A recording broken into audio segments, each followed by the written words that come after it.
Welcome everyone to the Success Elevated podcast. As always, I'm your host Hayden Lee, and I'm joined by three special guests this week. We're going to be doing something a little bit different for the podcast. We're going to be doing something called a roundtable.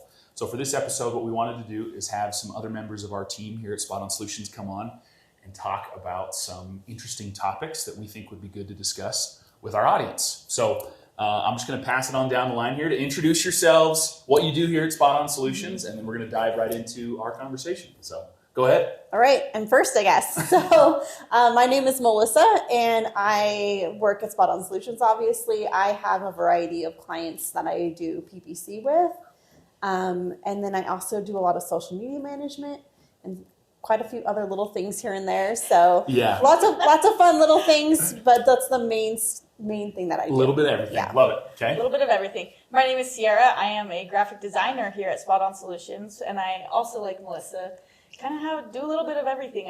I get to work with Melissa on a lot of social media things, and then all of our graphic design work done internally and for a lot of our clients. So that's fun. Awesome. Man, I don't know how to follow up with you guys. I am Jessica. I am the general manager at Spot On Solutions. My favorite title to actually use is the purveyor of awesome. Because Kinda it's do- true. That's very true. Because it's true. Yeah.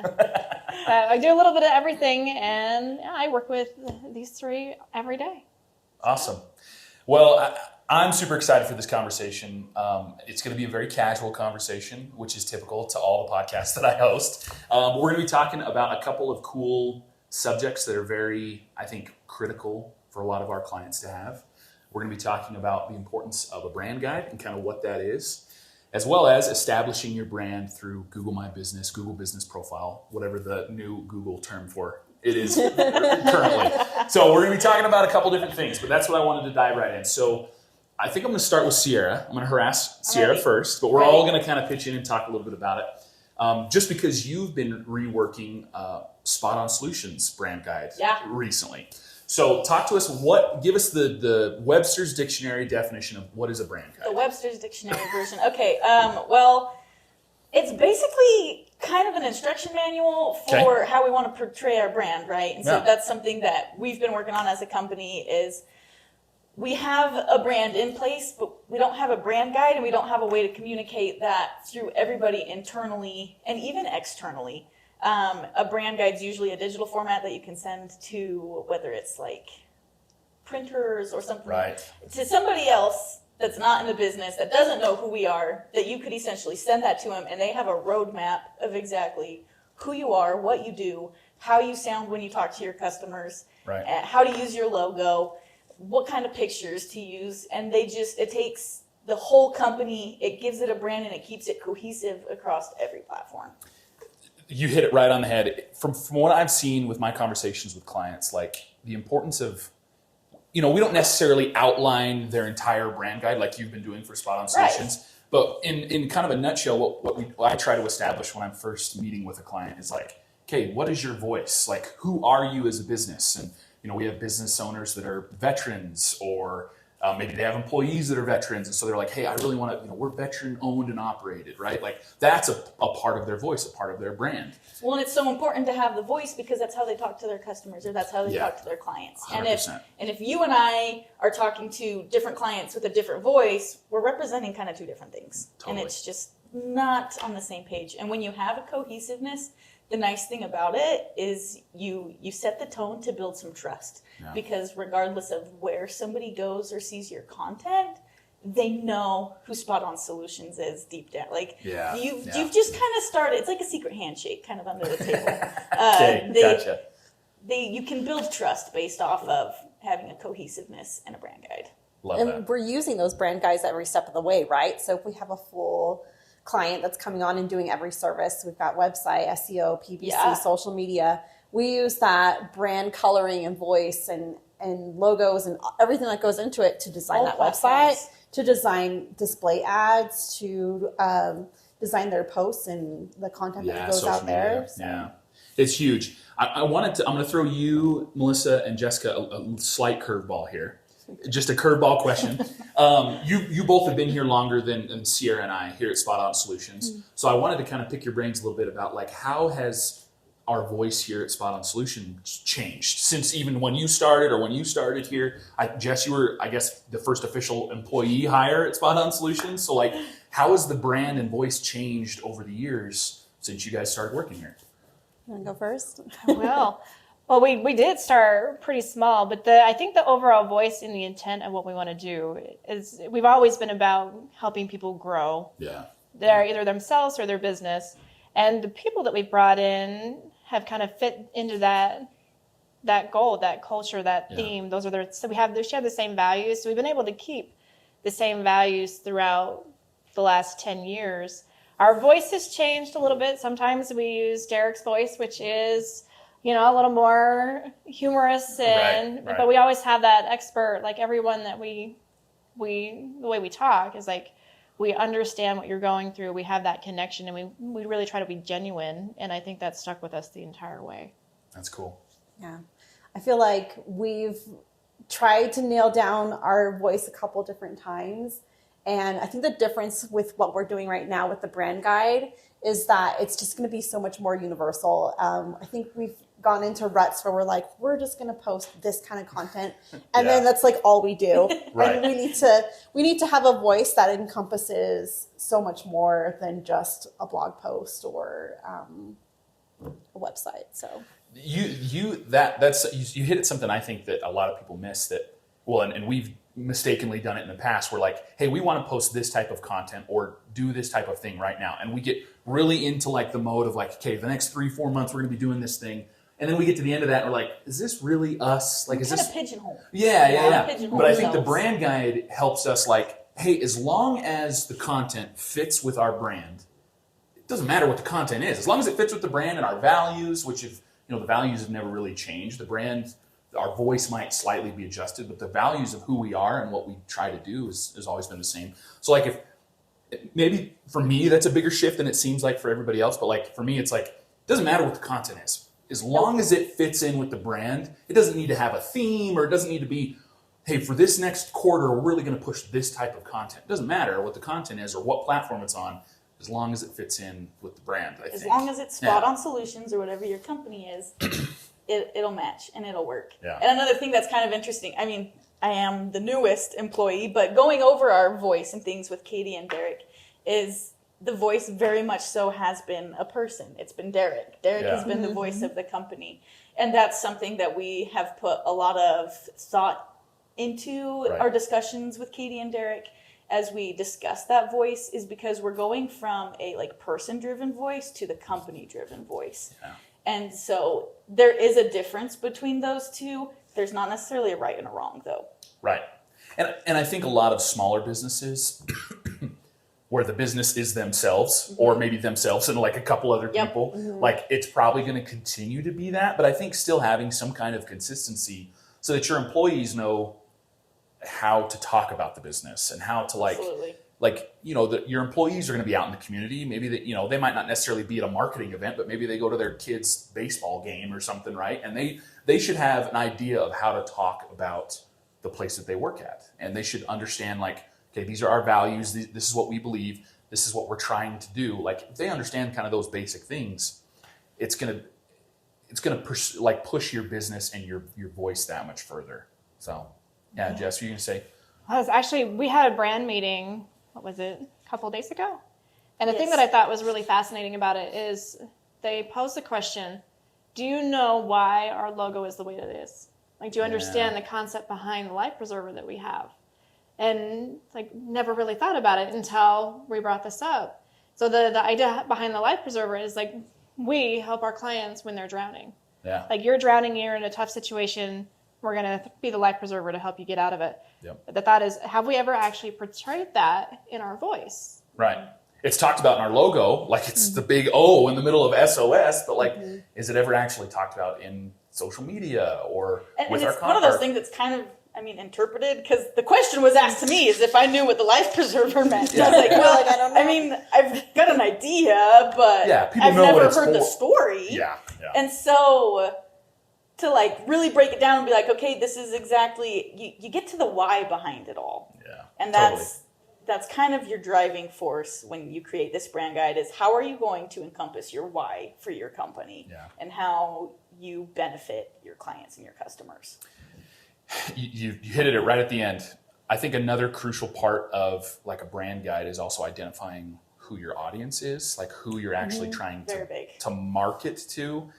What are some challenges that come with that? Like, is it for me, it can be hard to identify what your audience is or who your audience is. How do you kind of figure that out? I don't know. Is there some different things that you can try? Like as a business owner, what could I do to identify my audience? Well, I think the first step is identifying customers based off of the customers that you've had. Yeah. So who are they? Like, are they homeowners? For a lot of our clients, it's homeowners. So you have to just dive into the data that you have and start using that.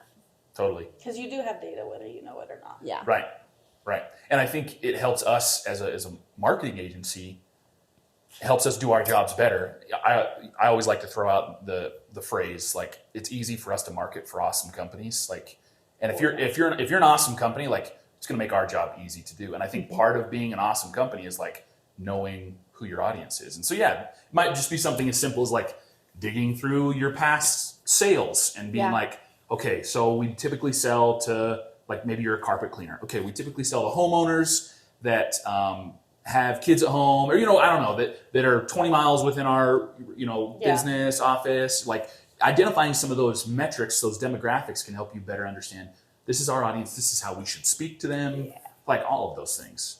Yeah.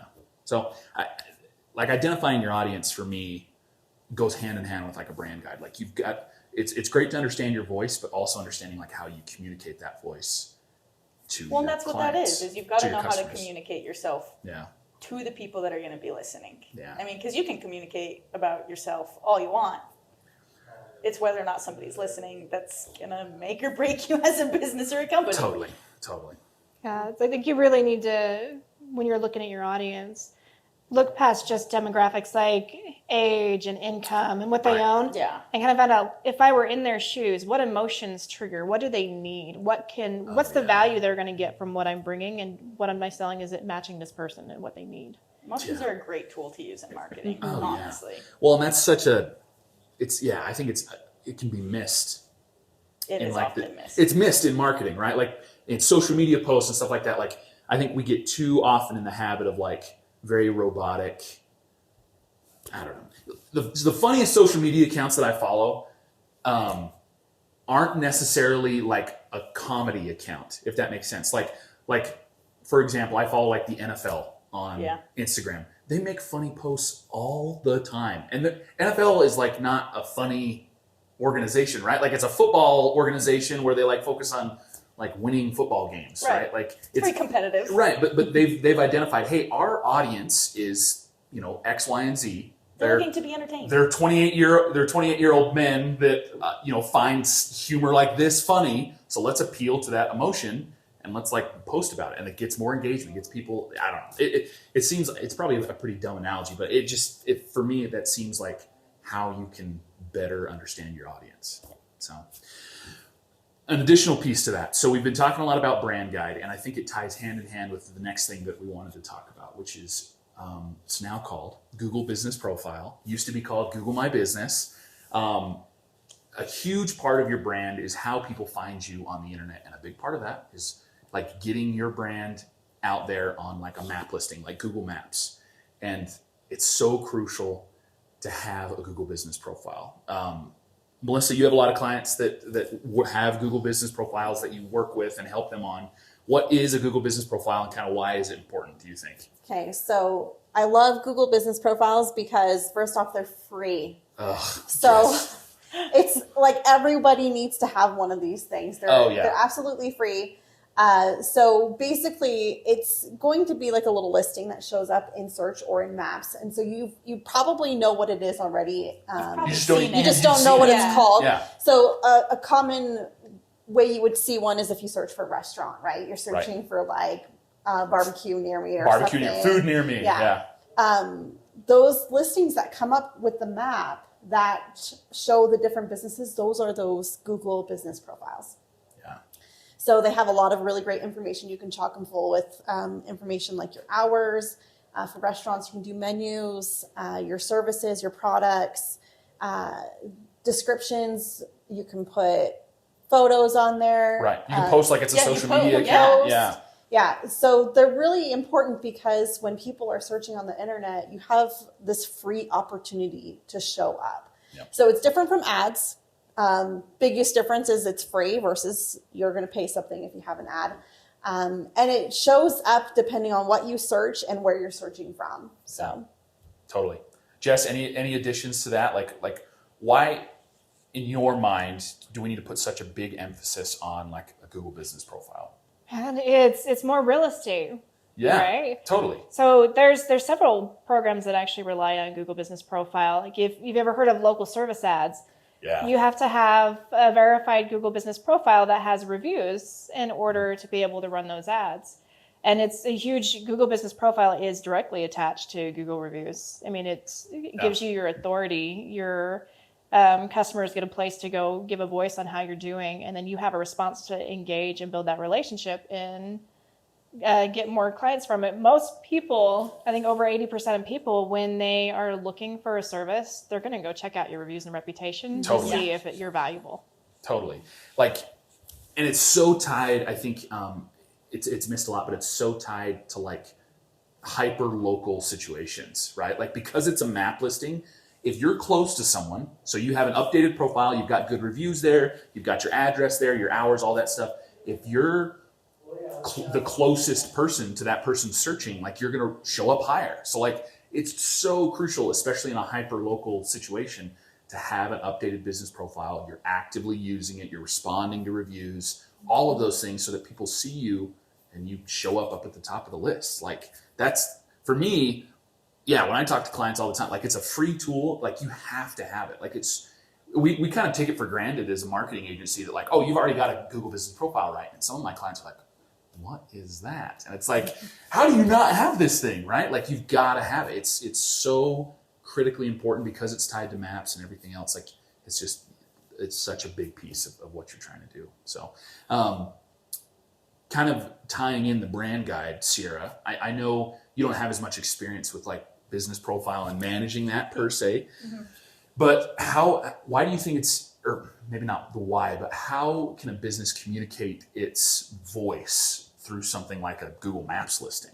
Well, a lot of that kind of comes back to those posts that we were talking about that you can Yeah. post to it as you would Instagram or Facebook or things. That's a great opportunity Yeah. to be sharing the things that you are already putting on Instagram or Facebook. Just share them on. Just share them on your Google business profile. I Yeah. always mix the names up. No, still. you're good. You're good. We But still. especially because Yeah. I don't deal with it, I'm always like, oh, Yeah. I can't remember. What You're good, that's you're good. called. It's But, yeah. Google likes to change the name fairly often. So yeah.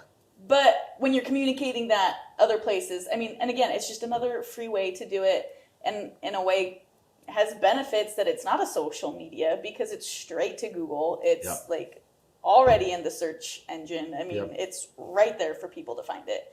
And based off of those reviews and the way that you post those things, it's just another way for people to get to know who you are based on what your brand guide is or what your guidelines and instruction manual is for what you guys do. Totally. We help clients all the time with it, and it's hugely important. So if you're listening to this and you don't have a business profile, reach out to us because we can help you set them up because they're very easy to set up, and it's such an important tool. Like you have to be on Google Maps. You have to be. It's not well, I think I can get away from not being on, some certain platforms. I don't necessarily have to be on, this platform or this social media. You have to be on Google. You have to be there. It's so critically important, and we can help people do it every day. Yeah, I mean, one of the big questions we get is, well, I don't have a physical location, so do I still need one? Like, yeah, you can target an area. You can have a hidden address so people aren't going to your location, but they can still find you through maps. Yep. And you'll still, going back to that hyper local conversation we had, like you'll still, if you can have a hidden address, you'll still rank higher if you're the closest person to that person searching. So like, it's still important to have your address on there.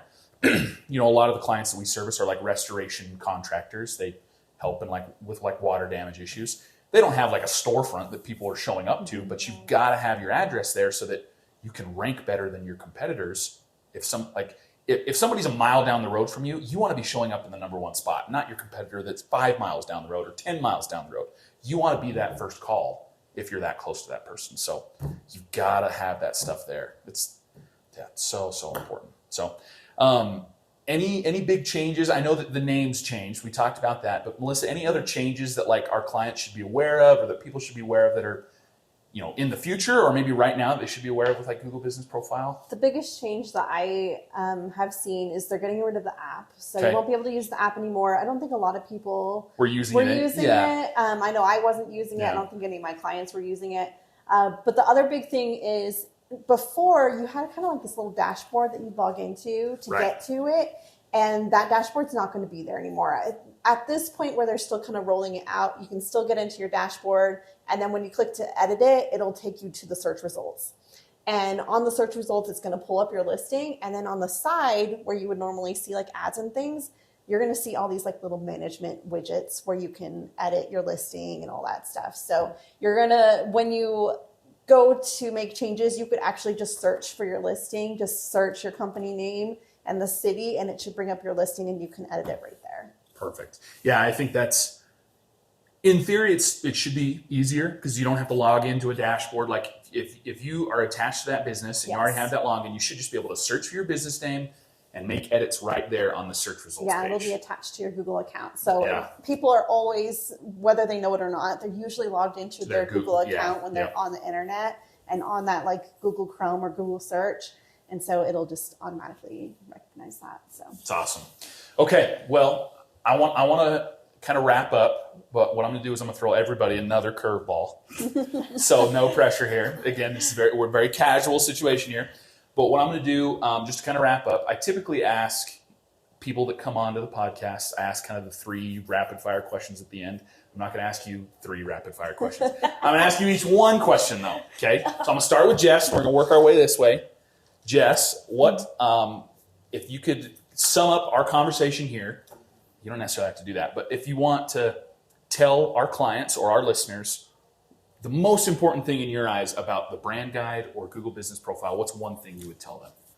Her is knowing your voice and connecting it to your why as a company and sharing that with those in your company and being consistent with it is the only thing that I would really like. Love it. Go for it. Yeah, don't try to be someone you're not. Too. Yeah. Love that. Okay. Sierra, you're up next. Most important thing, if you could sum up our conversation today. I know you're deep into the brand guide. So what's one thing that you would tell our clients or our listeners about, a brand guide? What's the most important thing you would tell them? I do think I'd kind of piggyback off of Love Jess is that knowing that why and figuring out how to communicate that in an authentic and genuine way. Because you can tell when somebody's not authentic or genuine about it. And if somebody's just looking to make money off of you or take advantage of you or that they don't really know what they're doing. But when someone's willing to sit with you in the weeds and figure out and explain the why and help you find a solution, that makes a big difference. And you can tell when a company is willing to do that or is willing to provide value to you. Yeah. And so being able to nail down that why and how to communicate that is probably one of the biggest things that will benefit your company as a whole. Totally. Love it. Melissa? same question. Well, are you going to throw me a curveball? No more curveballs. It's a totally different I question. threw the one curveball. Because I had And all we this, all three I had get a all this swing. time to prepare, so I'm ready. Okay, go for it. Okay. Google My Business. Okay, not call that anymore. Whatever it's Google called. Business Yeah. Profile. It's free. You really have no reason not to get it. Yep. You almost feel like you're losing out if you don't have one. So just go sign up. It's Yeah. easy. Love Good. that. I have a friend that just started a little small business here in Southeast Idaho, and he was asking me, because he knows I do marketing, and he's starting out, so he doesn't necessarily have the money to throw at like a website and all this stuff. And he was like, "What's one thing that I can do that's not going to cost me a lot of money?" And I told him, Google Business Profile. Dude, you've got to be on a map listing. If you want to rank for this service that you're going to do, you've got to have a map listing. And then start getting reviews. Totally. Reviews are so important on that. Yeah. Reviews and all of those things that are encompassed in that. It's a free service. You can already ask people that you've already done work for, get reviews, and it's only going to help your business. It's not going to negatively affect anything. And at the end of the day, it's free. So it's awesome. Well, this has been fun for me. This was a lot of fun. I've enjoyed this. This has been really cool. So I'm hoping we can do these fairly often. I like to do these maybe every month or every other month or so, and do some more of these roundtables. But this has been the Success Elevated Podcast Roundtable. We're excited to have you all listen to this. Please check us out. Subscribe on any podcast platform or anything like that. And I hope to have all of you on again sometime in the future. I can't wait. That was fun. Thanks, Hayden. Thanks, everybody. That was great. But do we clap now? Do we clap now? We did it! Thanks. This has been Success Elevated, making you a little bit better one show at a time. Thanks for joining us. Please subscribe on YouTube or any other major podcast platform to listen to more episodes. We are proudly brought to you by Spot On Solutions. If you'd like to learn more about how we can help you grow your business, please check us out at spotonsolutions.com.